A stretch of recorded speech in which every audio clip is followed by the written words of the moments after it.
fair, Hippolyta. I'm not sure hour draws on the pace. 4 happy days bring another moon. But oh, methinks, how slow this old moon wanes. 4 days will quickly seek themselves in chance. 4 days will quickly dream away the time. Go, Philostrate, stir up the Athenian youth to merriment. Hippolyta, I woo thee with my sword, and why thy love doing the injuries, while I'll wed thee another key. With pomp, with triumph, and with rebelling.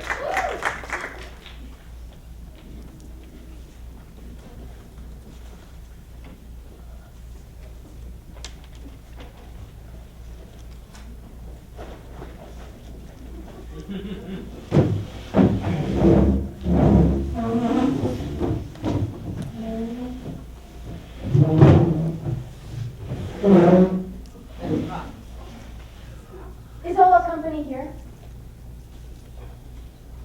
Is all our company here? It were best to call them generally, man by man, according to the script.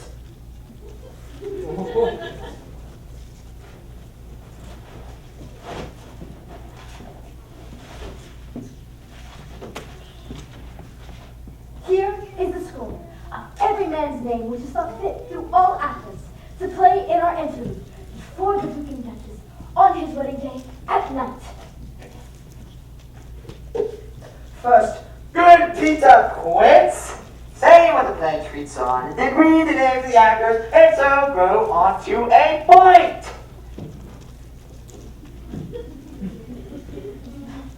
Mary on a play is the most lamentable comedy and cruel death of Pyramus and Thisbe. A very good piece of work, I assure you. And a man. Now, call for the actors by the scroll. Masters, spread yourselves. Answer as I called you. Nick Bottom, Weaver. Ready! Name with parts I am for it. Proceed. You, Nick Bottom, are set down for Pyramus. What is Pyramus? A lover or a tyrant? A lover who kills himself most gallantly for love. Ask some tears in the true performing of it. If I am to do it, let the audience look for their eyes, for I will move storms. Now name the rest of the players. Francis Luke, the bellows mender. Here, Peter Quince. You must take Thisbe on you. What is this be? A wandering knight? It is the lady Pyramus must love. Nay, faith! Let me not play, woman. I have a beard coming. That's all one. You shall play it in a mask, and you may speak as small as you will. Let me play Thisbe too. I will speak in the most monstrous little voice. Thisbe. Ah, Pyramus, dear. Boy, Thisbe dear and lady dear. No. You must play Pyramus and flute Thisbe. Proceed. Robin Starveling, the tailor. Here, Peter Quince. You must play Thisbe's mother.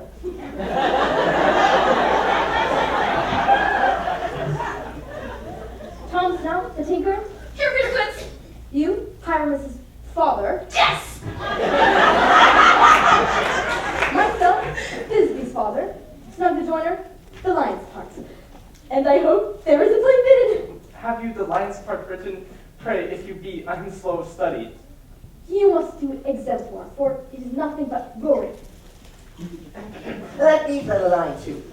For I will roar that it will make any man's heart good to hear me. I will roar that it will make the Duke say, let him roar again, let him roar again. If you should do it too terrible, it would fright the Duchess and the ladies that they would shriek, and that were enough to hang us all.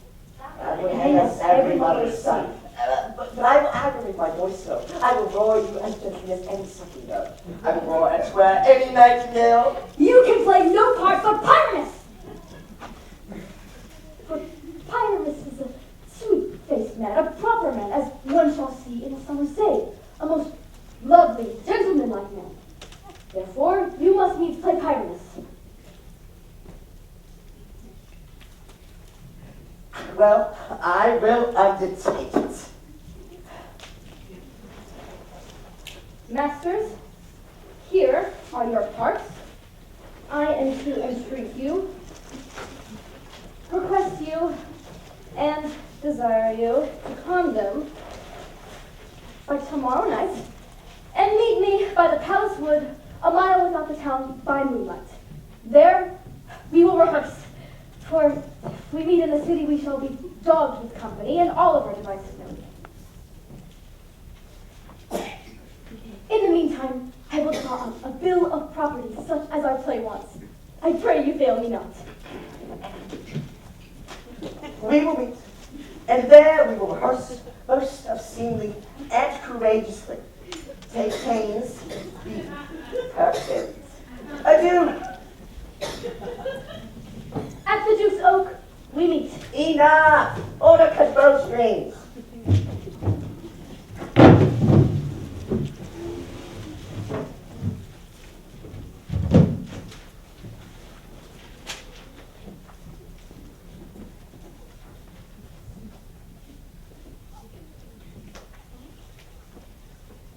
Oh, now, Spirit, whither wander you?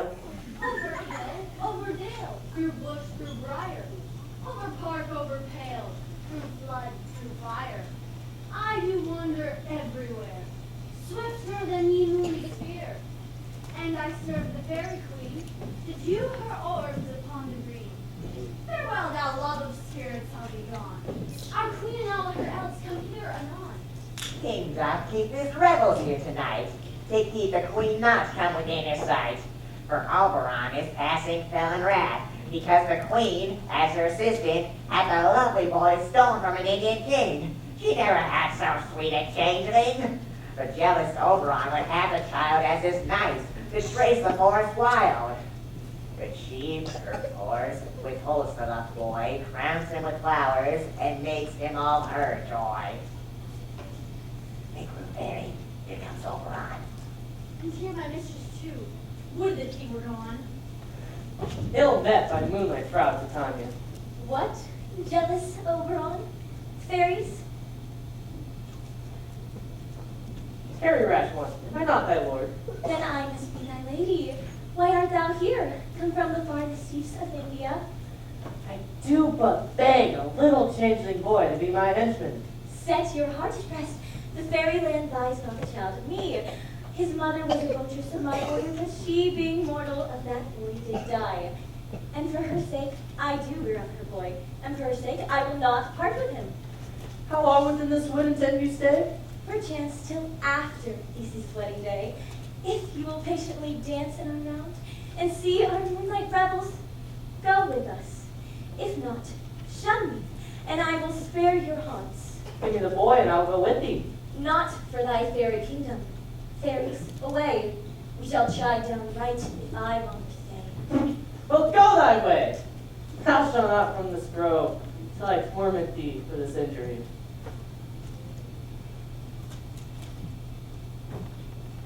My gentle pup, come hither. Thou remember, since once I sat upon a promontory and saw a mermaid on a dolphin's back? I remember. That very time I saw, but thou didst not. Cupid fully armed, a certain aim he took by a fair vessel thrown by the west. Yet marked I where the bolt of Cupid fell. Fell upon a little western flower, the form milk white, now purple with love's wound. Fetch me that flower.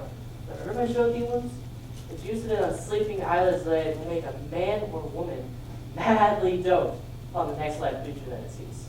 I'll put a girl about the earth. You party man.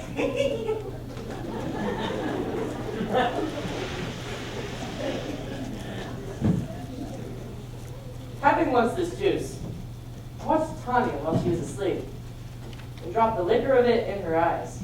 And the next thing she waking looks upon, be it lion or bear or wolf or boar, a meddling monkey or busy ape, she shall pursue it with the soul of love.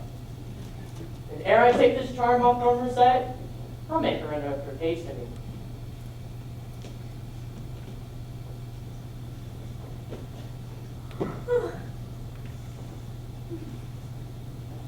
Come, now, a roundel and a fairy song. Sing me now asleep.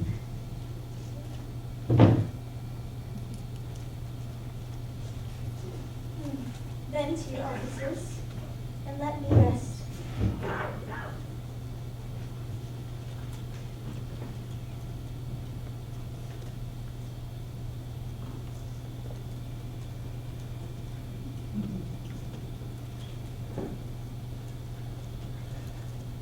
What thou seest when thou dost wake, do it for thy true love take.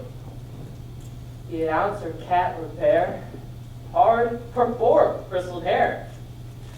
Thine eye it shall appear. Wake when some vile thing is near.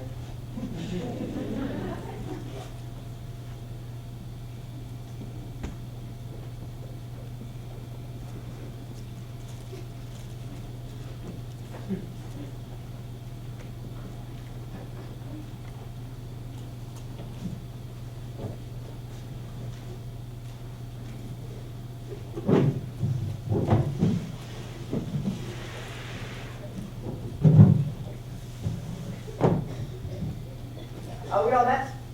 Pat, Pat. Here is a marvelous, convenient place for our rehearsal. This green plot shall be our stage, and this hawthorn brake our tyrant house. And we will do it in action as we will do it before the Duke. Peter Quince, What sayest thou, Bully Bottom? there are things in this comedy of Pyrrhus and Thisbe that will never please. First, Pyrrhus must draw a sword to kill himself, which the ladies cannot abide. As you that. Fire larkin a perilous fear. I believe we must leave the queen out when all is done. Not a whit. I have advice to make all well. Write me a prologue. And then the prologue seemed to say, we shall do no harm with our swords. And I, Pyramus, am not Pyramus, but Bottom the Weaver. This will put him out of fear. Well, we will have such a prologue, and it will be written in 8 and 6. No, make it 2 more. Let it be written in 8 and 8. Will all the ladies be afraid of the lion? I feared. I found. Therefore, another prologue must be written to show that he's not a lion. Nay, you must name his name. And half his face must be seen through the lion's neck, and he himself must speak through, saying, I am a man as other men are, and tell him plainly that he is. Snug the joiner. Well, it shall be so, but there are 2 hard things, that is. To bring moonlight into a chamber, for you know Pyramus and Thisbe meet by moonlight. Doth the moon shine best night we play our play? Again, look in the almanac, find out moonshine, find out moonshine. Yes, it does shine that night. What? May we casement of the great chamber window where we play open so that the moon may shine in at the casement. I. Else, one must come in with a bush of thorns and a lanthorn and say, he comes to present the person of moonshine. Then, there is another thing. We must have a wall in the great chamber where Pyramus and Thisbe, says the sword, did talk to the Duke of the wall. You can never bring in a wall. What do you say, you Bottom? Some man or other must present wall. Let him have some plaster, some loam, or some rough cast about him to signify wall. Or let him hold his fingers thus, and through that clay shall Pyramus and Thisbe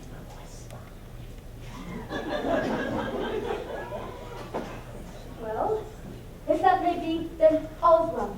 Come, every mother's son, sit and rehearse your part. Pyramus, begin. Once you have spoken your speech, enter into that break, and so every man according to his cue. What hempen homespuns have we swaggering here? So near the cradle of the fairy queen. What? A play torn? I'll be an auditor. An actor too, perhaps, if I see cause.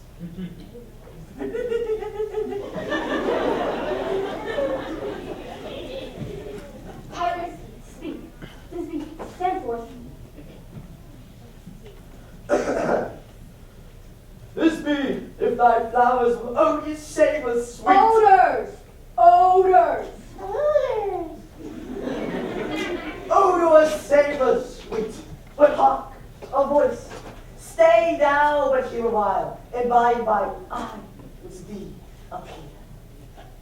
Stranger here, miss, than if they here.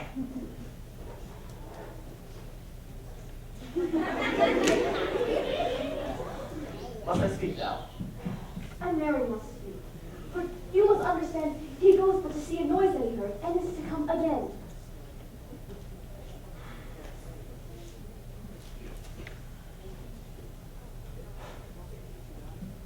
Most wonderful pirates. Most radiant pirates. Most colorlike red rose and triumphant pride. Most treasures, horses, and yet were never tired. All the deep fair pirates of these men. Nothingness to them. Why, you must not speak that yet. That you answer to Pyramus. You speak all your part at once, cues and all. Pyramus, enter! Your cue is past, it is never tired! As true as horses that yet were never tired. Thisbe, if I'm only fair, I will die. You monsters so strange! We are haunted! Pray, masters, fly, help! I'll follow you. I'll lead you about around. Through bush, through brake, through brook, through briar. Sometimes a horse you'll need, sometimes a hound. Your head is bare of fire. And neigh and bark and grunt and roar and burn like horse-bound horse that fire can't be had.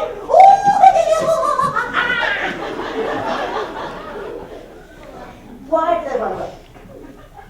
I can see that this is an knavery to make me afraid. Oh my God. Okay. Ah! Oh, bottom! Thou art changed. What do I see on thee? What do you see on thee? Bless thee, bottom. Bless thee. Thou art translated. I can see that this is an knavery of them to make an ass out of me and to make me afraid. Fear not. I will not stir from this place. Do what they can. I shall walk up and down here and sing, so that they shall hear I am not afraid. Oh, you desert sand, tell me, cleanse me. What angel wakes me?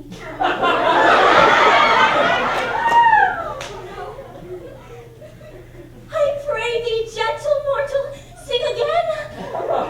Mine ear is much enamored of thy note. On first view to say, to swear I love thee. Methinks, mistress, you should have little reason for that. But to say the truth, reason and love keep little company together for days. Thou art wise as thou art beautiful. Not so neither. But if I had wit enough to get out of this wood. Out of these woods, do not decide to go. Thou shalt remain here, whether thou wilt or no. And thou shalt go with thee. I'll give thee fairies to attend on thee, and I shall purge thy mortal grossness so that thou shalt like an airy spirit go. Peace blossom, cobweb, moth, mustard seed, and fairy. Ready. And I. And I.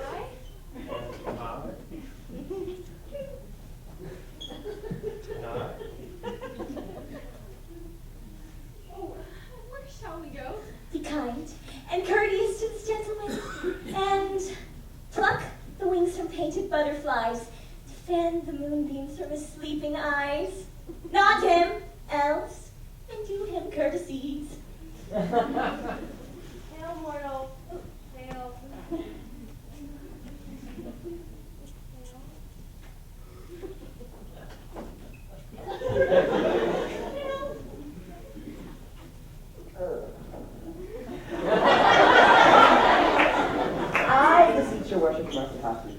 I beseech your worship's name. I should desire you more acquaintance, good Master Cobweb. Your name, honest gentleman. Peace Blossom. I shall desire you more acquaintance too, good Master Peas Blossom. Your name, I beseech you, sir. Mustard seed. I shall desire you more acquaintance, good Master Mustard Seed.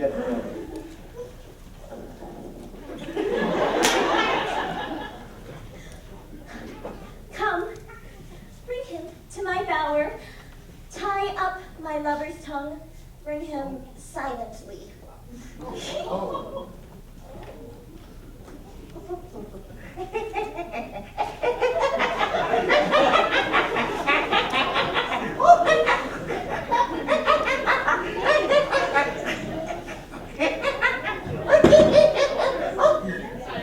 wonder if Titania be awake, and what it was that next came in her eye, which she must dote on in extremity. Here comes my messenger. How now, bad spirit? My mistress with a monster is in love. Near to her close and concentrated bower, while she was in her dull sleeping hour, a crew of patches, rude nuptials, were met together to rehearse a play intended for a great Theseus nuptial day. The shallowest thick skin of that barren sort, who pyramids presented, while in their sports forsook his seed and entered through a break. When did I there a disadvantage take? And asked is now I fixed upon his head. When that moment so it came to pass, I taken weight and straightway loved it.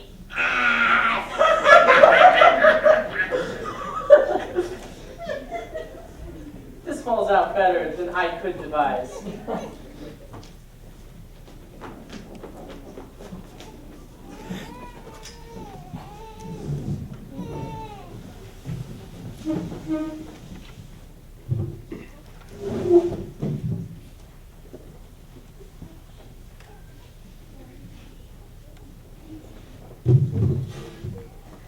Come, sit thee down upon this flowery bed, while I thy amiable cheeks do coy, and stick sweet musk roses in thy sleek, smooth head, and kiss thy fair large ears, my gentle joy.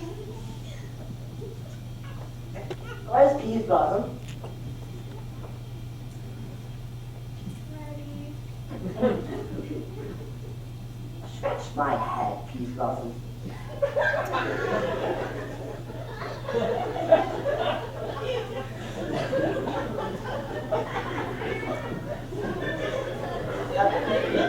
Where's Monsieur Cobbett?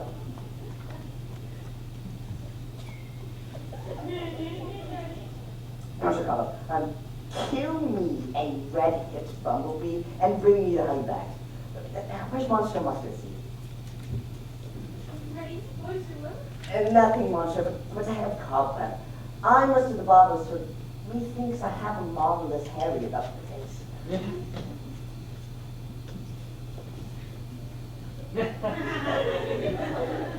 What thou desirest to eat? Truly a peck of provender. I could lend some of your good dried oats. For me, thanks, I have a marvelous desire for a bottle of hay. But I pray you, let none of your people stir me for it. I've heard exposition of sleep come upon you. Sleep thou, and I will line thee in my arms. Fairies, be gone, and be always away. Oh, how I love thee, how I dote on thee.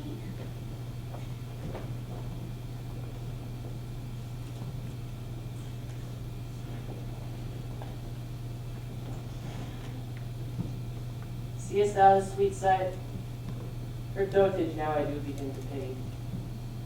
I will undo this hateful imperfection of her eyes. And gentle Puck, take off this transformed scalp off from the head of the Athenian swain. But first I shall release the fairy queen. Be thou as thou wast wont to be. See thou as thou wast wont to see. Now Titania, thank you, my sweet kid. My Oberon, what visions have I seen? He thought I was enamored as an ass. Well, there lies your love. Hate these things to pass. Oh, how my eyes doth loathe this visit now. Silence a while. Robin, take off his head.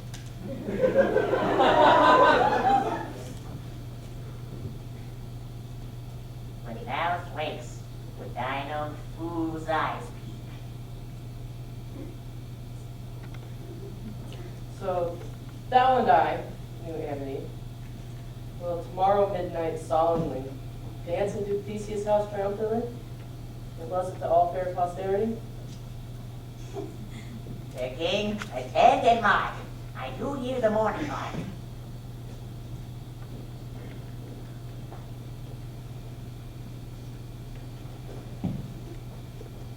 Hey ho. Peter Quince. Hello, battlesman there. Not the tinker? Starling! God's my life! Stolen from me hence and left me asleep. I have had a most rare vision. I have had dream past the wit of man. That is to say, what that dream was. The eye of man hath not heard, the ear of man hath not seen. The hand of man is not able to taste, nor his tongue to conceive, nor his heart to report what my dream was. I will get Peter Quince to write a ballad of this dream, and it shall be called Bottom's Dream. For it hath no bottom. I shall sing it in the latter end of the play for the Duke.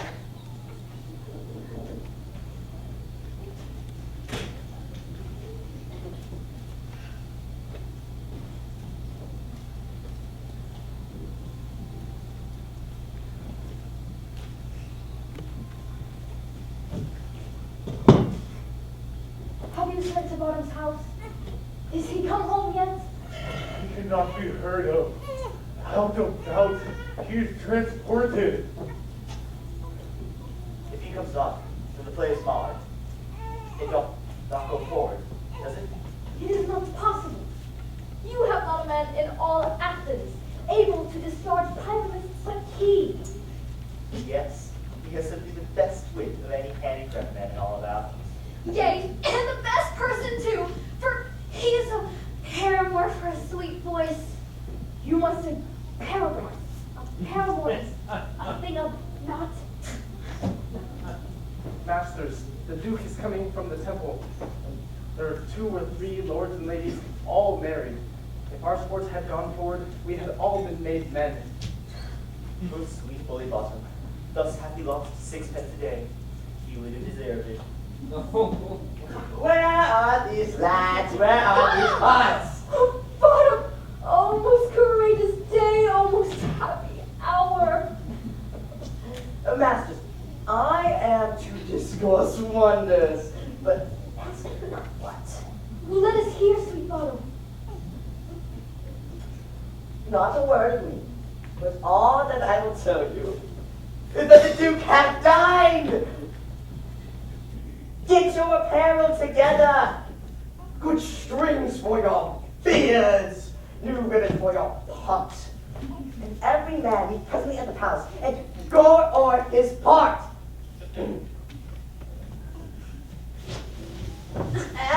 Oh, dear actors, eat no onions, nor garlic, for we are to utter sweet breath. And I do not doubt what you even say, that this is the most sweet comedy. Away, no more words, go away!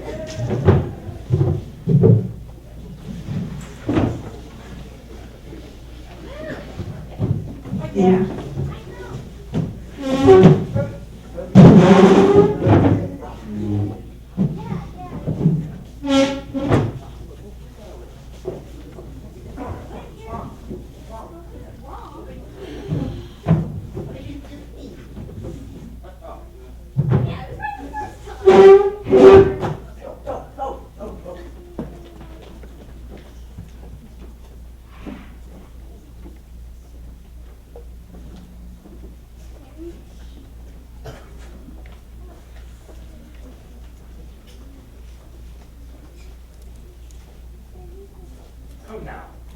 What mask? What dances shall we have? Where is our usual manager of myrrh? What revels are in hand? Is there no play? Illustrate. Here, my Theseus. Say, what adventure have you for this evening? What mask? What music? How shall we beguile this lazy time and not to some delight? Make choice of Victor Highness to see first. The battle of the centaurs to be sung by an Athenian eunuch to the harp. Will none of that. The riot of the tipsy bacchanals, tearing up the rational singer in their rage. That is an old device, and it was played when I from Thebes came last to Conqueror.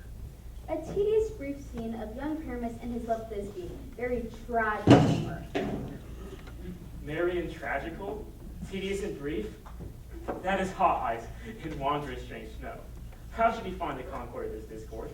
A play there is, my lord, some 10 words long, which is as long as I have known a play. But by 10 words, my lord, it is too long, which makes it tedious. And brief, my noble lord, it is, for Pyramus. Therein doth kill himself. When I saw rehearsed, I must confess, made mine eyes water. But more merry tears shed, the loud laughter never shed. What are they that do play it? Hard-handed men that works in Athens who've never labored in their minds until now. And we will hear it. No, no, my lord. I've seen it over, and it is nothing, nothing in this world. I will hear that play. Go, bring them in, and take your places, ladies. I love not to see wretchedness so charged. So please, your grace, the prologue is addressed. Let him approach.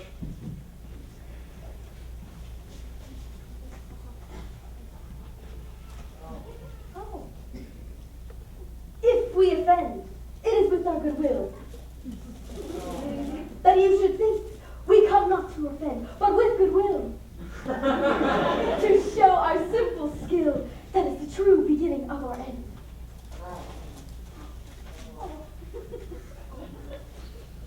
Our true intent is all for your delight. We are not here. Then you should here repent you. The actors are at hand, and by their show you shall know all them. You are like to know.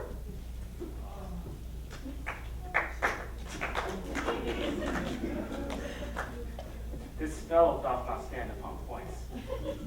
He hath writ his prologue like a rough colt. He knows not to stop. He's playing on his prologue like a child in our corner, as balance. Her speech is Not like government. a tangled chain, but all disordered. Who's next?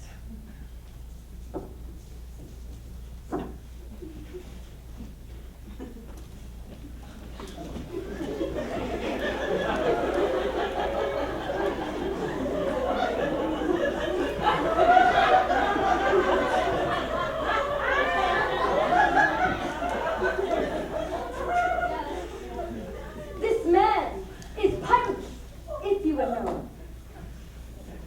This beauteous lady.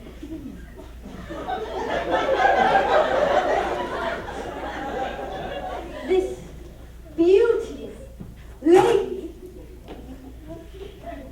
This is certain. This man with line and rough cast represents wall, that vile wall which did these lovers sunder. This man with lanthorn, dog, and bush of thorn presenteth moonshine. For if you will know, by moonshine did these lovers think no scorn. To meet at Ninus' tomb, there to woo this grisly beast which lion hath by name. The trusty Thisbe, coming first by night, did scare away, or rather, did affright. And as she fled, her mantle she did fall, which lion, vile, with bloody mouth did sting. When on comes Pyramus, sweet, youth, and tall, and finds his Thisbe's mantle slain. Whereat, with blade, with bloody, blameful blade, he bravely brought his boiling, bloody breast.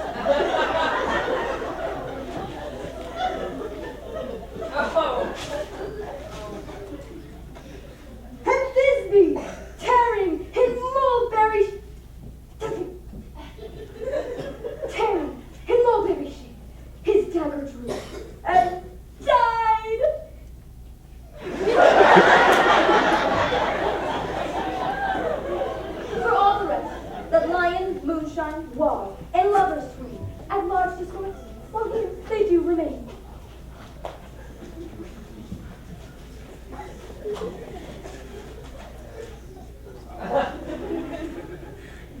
wonder if the lion can speak. No wonder, my lord. One lion may, what many asses do. In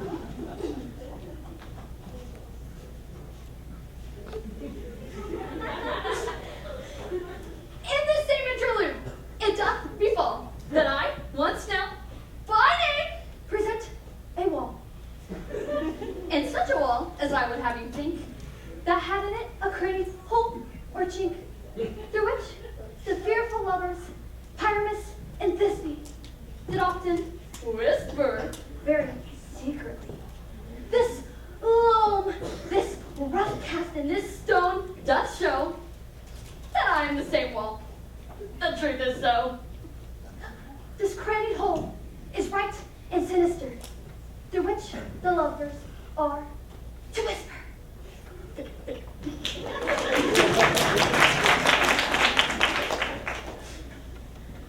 Would you desire lime and hair to speak better?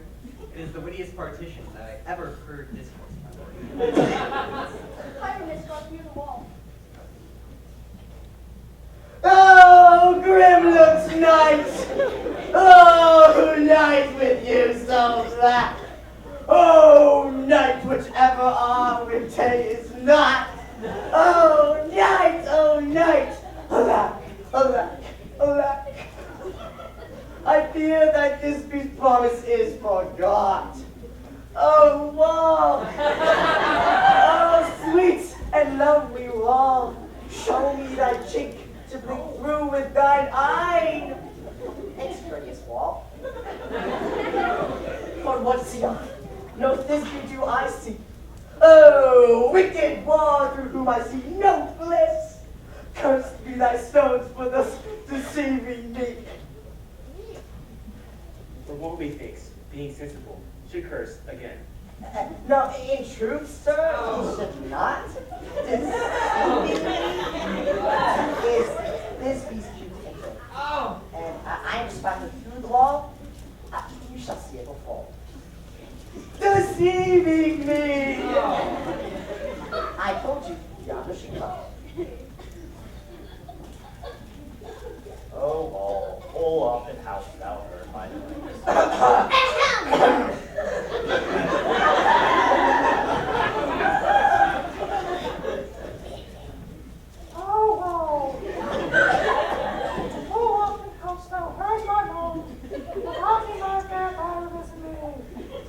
I can see a voice, and I can hear my Thisbe's face. No. Thisbe?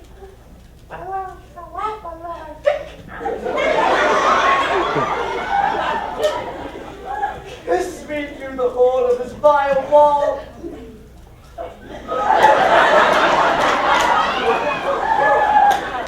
Kiss me through the hole of this vile wall.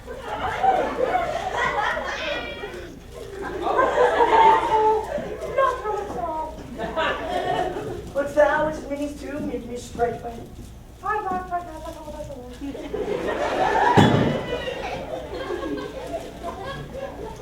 My part being discharged so, thus being done, doth away I go.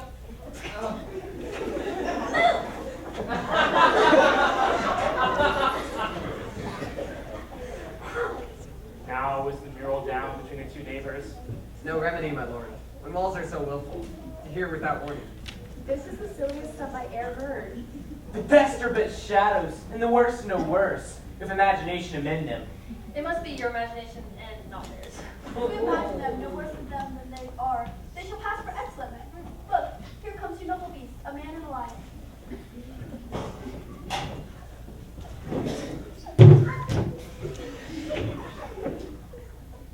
You ladies, you whose gentle hearts do fear, when lion in wildest rage doth roar, know that I, when snug the joiner am, of lions fell, nor else no lions dam.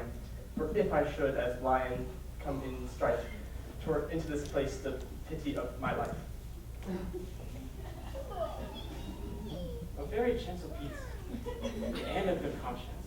The very best of the beast that e'er I saw, my lord. Very a fox for his valor. True, and a goose for his discretion. Not so, my lady, for his valor cannot carry his discretion. and the fox turns boots. Let us look at the moon. This lanthorn doth the horned moon present. He should have worn the horns on his head.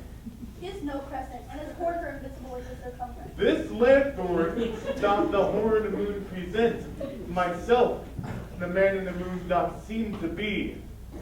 That is the greatest error of all the rest. The man should be put in the lanthorn. How is this the man in the moon? He dares not come there for the candle, for you see, it is already snuffed. I'm weary of this moon. What do we change? Proceed, moon. All that I have to say is to tell you that this lanthorn is the moon. I, the man in the moon, this thorn bush, my thorn bush, and this dog, my dog. These all should be in the lantern, for they are in the moon. But silence. Here comes this week.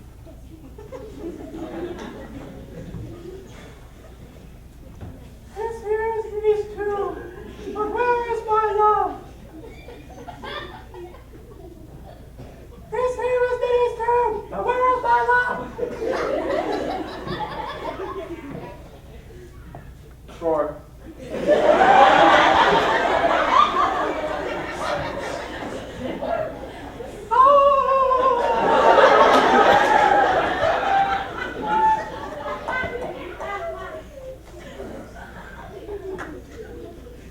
Well, Lord Lion. Well run, Thisbe. Well shown, moon. Well mouthed, lion. And then came Hyannis. So then vanished the lion. Let's stay, oh spite, but mark for night. What dreadful dull is here? Eyes do you see? How can it be? Oh, dainty duck. Thy mantle good, but stained with blood.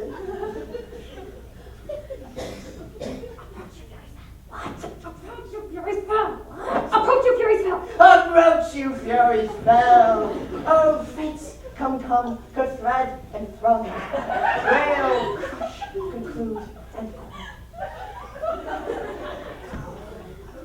This passion and death of a dear friend would go near to make a man look sad. Beshrew my heart, but I pity the man.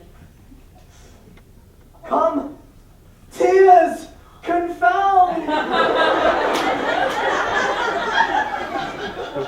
Out sword and wound the path of Pyramus. I that left that path were hard done up. Thus die I, thus.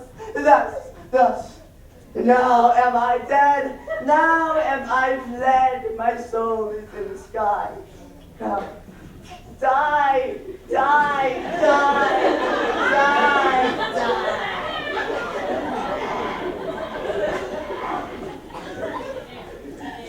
No die, but an ace for him. He is but one. Less an ace than a man, for he is nothing.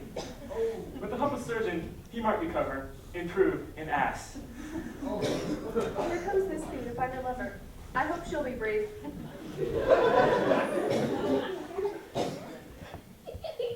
Escape, my love? What? Dead, my love? Speak! Quite low! Dead!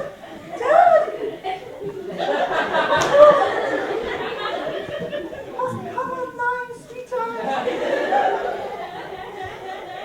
These lily lips, thine cherry nose, yellow curls and cheeks! Oh God!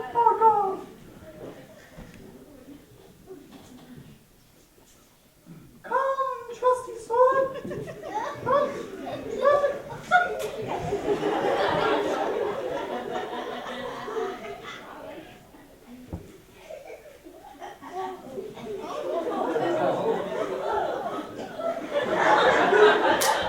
Come, blade, thy breasted view, and farewell, friends, thus this be's end. Adieu, adieu, adieu.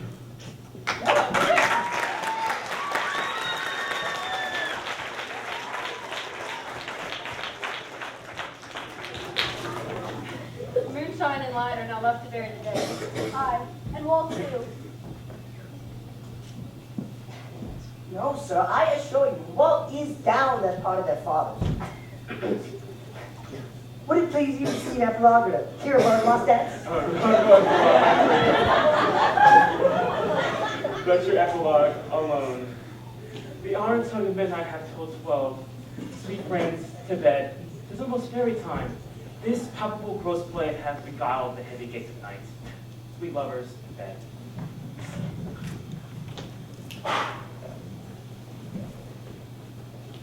If we shadows have offended, think with this, and all is mended, that you have all but slumbered here, while these visions did appear. And this weak and idle theme, no more yielding but a dream. Give me your hands if we be friends, and Robin shall restore me.